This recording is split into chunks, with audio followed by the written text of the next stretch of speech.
नमस्कार। आज की चर्चा महाभारत के एक बहुत ही महत्वपूर्ण दिन पर है, युद्ध का 14वां दिन। ये वो दिन था, आपको याद होगा, जब अर्जुन ने जयद्रथ को मारने की वो भीषण प्रतिज्ञा ली थी। हाँ बिल्कुल, सूर्यास्त से पहले जयद्रथ वध। जी।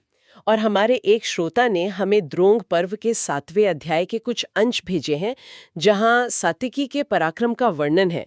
तो आज हम इसी पर बात करेंगे कि कैसे वीर सात्विकी अपने दोस्त, अपने गुरु अर्जुन तक पहुंचने के लिए कौरवों की उस लगभग अभेद्य सी लगने वाली व्यूह रचना को भेदते हैं। हाँ, ये कहानी वाकई सुनने लायक है। तो बात शुरू होती है धृतराष्ट्र की चिंता से। संजय उन्हें बता रहे हैं कि युधिष्ठिर कुछ परेशान है। उन्हें श्री कृष्ण का पांचजन्य शंख तो सुनाई दे रहा है, पर अर्जुन के गांडीव की आवाज, वो टंकार नहीं आ रही। और ये चिंता स्वाभाविक भी थी।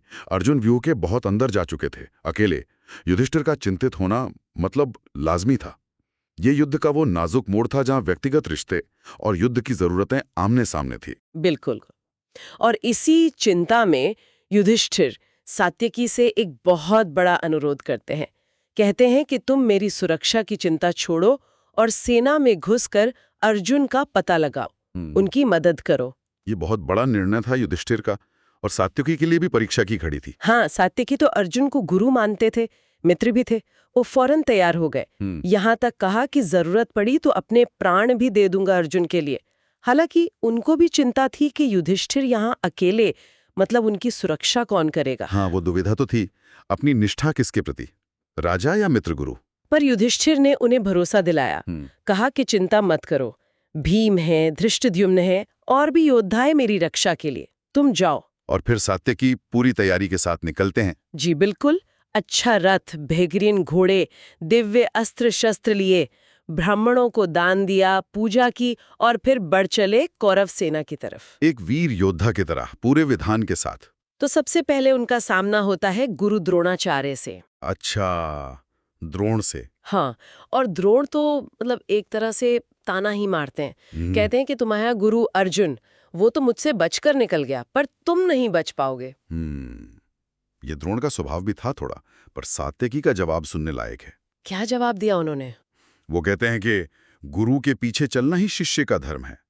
आपसे लड़कर मैं अपना समय नष्ट नहीं करूंगा, मुझे अर्जुन तक पहुंचना है। और वो आगे बढ़ जाते हैं। वाह, मतलब लक्ष्य बिल्कुल साफ था। बिल्कुल, ये उनकी चतुराई भी थी और अपने मिशन पर उनका फोकस भी। द्रोण जैसे महारथी से उस वक्त लड़ना मतलब लक्ष्य से भटकना होता। सही कहा। फिर सात्यकी अपने सारथी को कहते हैं कि रथ को दक्षिणीय और बाल्हिक सेनाओं के बीच से निकालो, वहां से व्यूह में घुसना शायद आसान हो। एक सोची समझी चाल। हाँ, लेकिन तभी कृतवर्मा उन्हें रोकने आ जाते हैं। कृतवर्मा यादव योद्धा। जी। पर सात्यकी उन्हें ज्यादा देर टिकने नहीं देते। उनके घोड़े मारे, सारथी को मारा, रथ तोड़ दिया और आगे निकल गए। और कृतवर्मा पीछे रह गए। हाँ, पीछे कृतवर्मा भेन वगैरह से उलझ गए।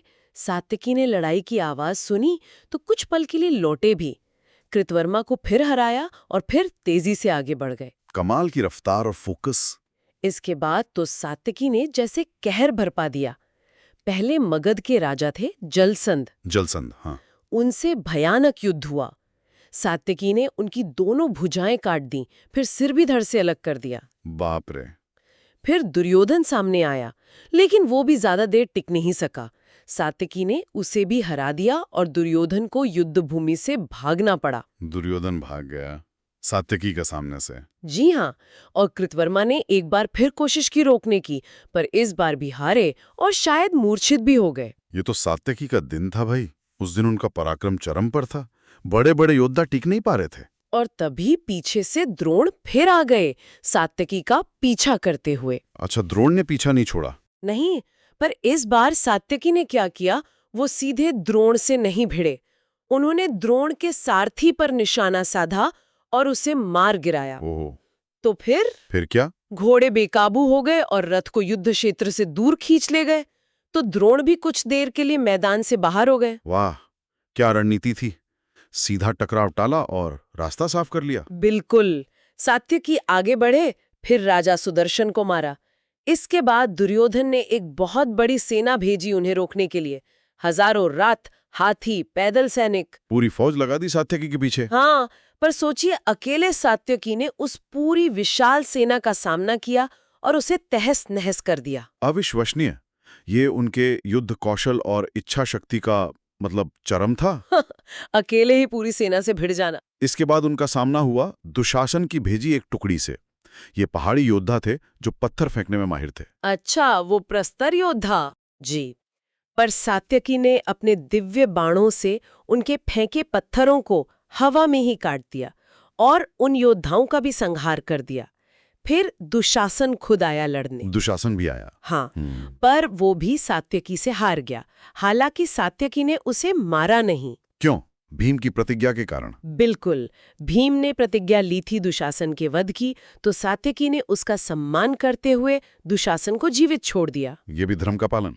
जी, पर ये सब जब हो रहा था, जब सात्यकी आगे बढ़ रहे थे, तब दूसरी तरफ द्रोणाचार्य भी शांत नहीं थे। हाँ, ये नहीं भूलना चाहिए। द्रोण क्या कर रहे थे? वो पांडव सेना के दूसरे हिस्सों में भयानक संहार मचा रहे थे। उन्होंने कई बड़े योद्धाओं और राजकुमारों को मार दिया था उस दिन, जैसे वीरकेतु थे, विराट पुत्र, बृहदशत्र थे, चेकितान थे, दृष्टकेतु थे। ओहो, काफी नुकसान पहुंचाया उन्होंने भी। हाँ, जरासंध के पुत्र सहदेव को भी मारा, क्षत्रधर्मन को मारा। मतलब पांडव सेना को भी भारी क्षति पहुंच रही थी द्रोण के हाथों। तो ये युद्ध की एक बड़ी तस्वीर दिखाता है। एक तरफ सात्यकी का ये अद्भुत अभियान चल रहा है अर्जुन की ओर, और दूसरी तरफ द्रोण पांडव सेना को रोकने और नष्ट करने में लगे। बिल्कुल। तो ये थी वीर सात्यकी की कहानी। 14वें दिन का उनका वो अविश्वसनीय पराक्रम, कैसे उन्होंने कौरवों के उस मुश्किल व्यू को भेदा, बड़े बड़े योद्धाओं को हराया, यहाँ तक कि गुरु द्रोण को भी पीछे हटने पर मजबूर किया, और सब कुछ अपने मित्र अर्जुन तक पहुंचने के लिए। उनकी निष्ठा, उनका युद्ध कौशल अद्भुत था। हाँ, उनकी वो एकाग्रता, अपने लक्ष्य के प्रति वो समर्पण, और साथ ही द्रोण का वो विनाशकारी रूप, दोनों मिलकर उस दिन के युद्ध की तीव्रता और जटिलता को दिखाते हैं। और यहाँ हम एक विचार छोड़ जाते हैं। युद्ध की उस भयानक विभीषिका, उस मारकाट के बीच सात्यकी जैसी अटूट निष्ठा और अपने लक्ष्य के लिए ऐसा दृढ़ संकल्प, ये हमें आज कर्तव्य, दोस्ती और मानवीय इच्छा शक्ति के बारे में क्या सिखाता है? इस पर जरूर सोचिएगा।